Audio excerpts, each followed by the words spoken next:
The suspect is in custody. I have just left Montgomery County Jail where he was taken, and he has been magistrated. He now will be taken to my jail and where his new residence will be. I would like to thank the men behind me and the women behind me. They're not women here right now, but everybody played a very, very integral part in the arrest and capture of this coward.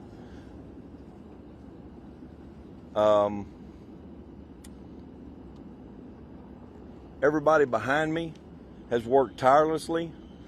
I know that there are several people out of these 225 plus officers at this scene, not to include the millions of people, thanks to the media. Y'all push the message out.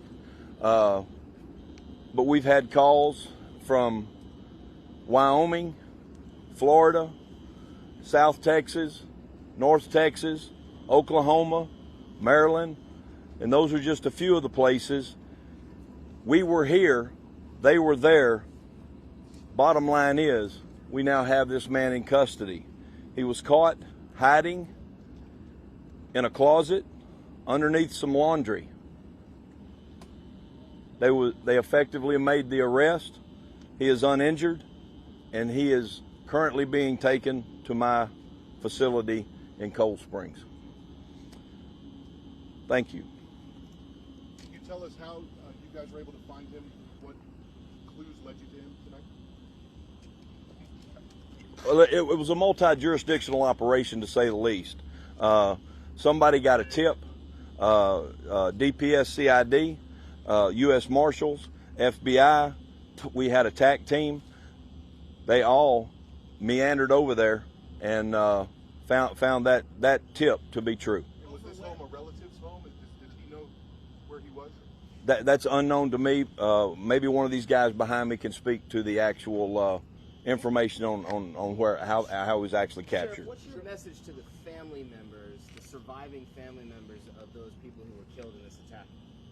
Well, they can rest easy now, because he is behind bars, and he will live out his life behind bars for killing those 5. Sure. Guys, we have time for questions afterwards. Sheriff, The ASAC. This is the ASAC. Hey, good evening. Thank you, Sheriff Capers. My name is Jimmy Paul. I'm an Assistant Special Agent in charge with the FBI Houston Division. Thanks for having me. So, just wanted to say, first and foremost, the victims and their families are in the forefront of our minds, and we're extremely delighted that the suspect was captured. The tip for the suspect's location came in through the FBI's tip line, and we just want to thank the person who had the courage and bravery to call in the suspect's location. Special Agent Paul, Ted Williams, Fox News. Do you know if this individual will be facing federal charges?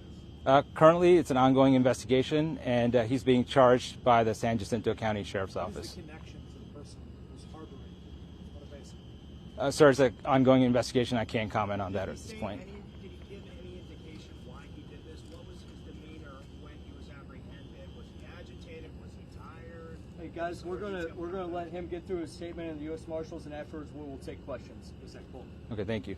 I just wanted to thank the person who had the courage to call in the tip, and also I'd like to thank the many FBI personnel and local law enforcement agencies who worked nonstop to bring this person to justice, to bring a sense of justice to the victims, and also a sense of security to the community of the San Jacinto County community. I mean, this is basically what we do. You know, we show up, we bring the adequate resources, and then we don't let up. We've always said it's not a matter of if, but a matter of when the suspect's gonna be caught, and we're extremely glad that today is the when. At this time, I'd like to turn it over to the U.S. Marshal Service representative. Good evening. My name is Joe Ruiz de Chavez. I'm a supervisory deputy U.S. Marshal. I oversee the Gulf Coast Violent Offenders and Fugitive Task Force here in Houston, Texas. First, I want to say that this was an atrocious crime that devastated this community and this country. We received a call for request from Sheriff Capers, and we brought expertise in fugitive investigations and personnel to assist in this investigation. The Marshal Service is the oldest federal law enforcement agency, and we have an expertise in hunting fugitives. This is a very sad time for the victims, and I hope that this will bring them some comfort, and they could grieve. Thank you. We'll open up for questions now. So can you tell us if Oropeza had any help from anybody? Can you tell us if Oropeza had help from family members or any other friends in the area to help him hide for the last 4 days? I can say that we've contacted many families, associates, not only here in the Houston area, but across the country. Does that mean he's had help over the last 4 days? I can't comment on that. And did he ever reach out to any family members after the shooting incident on Friday night? I can't comment on that. We know how Who do they have detained at the scene? The female detained at the scene. Who was that? Again, this is an ongoing investigation. We can't disclose that. Sheriff Capers, you had mentioned previously that there were multiple occasions you weren't exactly sure how many of police being called to that property for a firearm being discharged. Then we learned that Oropeza was removed from the country 4 times, and then in 2022, a protective order was filed by his wife for domestic abuse. At any point, did that prompt further investigation from your office?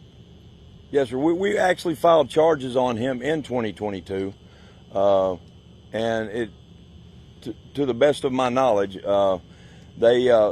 got a warrant for him, and the constable went to serve him in another county because he left here, and never could make contact with the subject, and then a few days later, the victim went to the district attorney's office in our county and filed a non-prosecution statement. Sorry to belabor this point, but the address where this arrest took place have court documents that show it traces back to an aunt of Oropeza, I believe. Is that still the case, that this would be a home of a family member? Can anybody confirm that? I can't. I mean, it's still ongoing. The investigation part. I wasn't part of the arrest team. Do we have any idea how he got from the place where the shooting happened to Cutton? Did he use a vehicle? Did he walk? Do you guys have any idea what the time was? Once again, not that I know of. I have no knowledge of. Multiple agencies. Was DHS also involved? Was BORTAC the agency who actually went in and made the apprehension? They were part of that team, I do believe. Yes, ma'am. And now with the wife, the surviving wife, that's still living at that home, she is currently an ICE fugitive. Is anything happening with her? Is she being investigated? Are there follow-ups happening with her? I've understood from deputies that she has been cooperating. And to my knowledge, she is still there because the officers are still there. I have no direct knowledge because this all happened within the last couple of hours. But she is still there. Do you guys believe that large reward that was put out, is that what made that person call in this tip, and will that money be going to the person who called in that tip? The money will be going to the person that called in the tip through the proper channels. Yes, ma'am. I'm thinking it's still 80,000. Sure, Capers, we know that he's been in this country since 2016 illegally, meaning our peso. The question is, and he had an AR-15 rifle that he was shooting the night of this incident. Have you been able to connect the dots as to how an illegal alien was able to purchase or to get that AR-15 weapon? Well, I could just speak to conjecture. Buy it from somebody else on the street. Are you conducting an investigation to try to connect those dots? Yes, sir, we are. That is an ongoing investigation as well. When did you learn about that the suspect was at this address, and when did you actually go in? What was the time, the specific time? For tonight's arrest? Well, yeah, when did you first learn that he was there, and then when did you actually go in? We would probably need to defer that to the FBI or the U.S. Marshals. We received the tip at 5:15 Sorry about that. We received the tip at 5:15 p.m. and the arrest was made at 6:30 p.m. Can any of the participating agencies discuss how surprised were you when you ended up finding Oropeza 15 miles away or less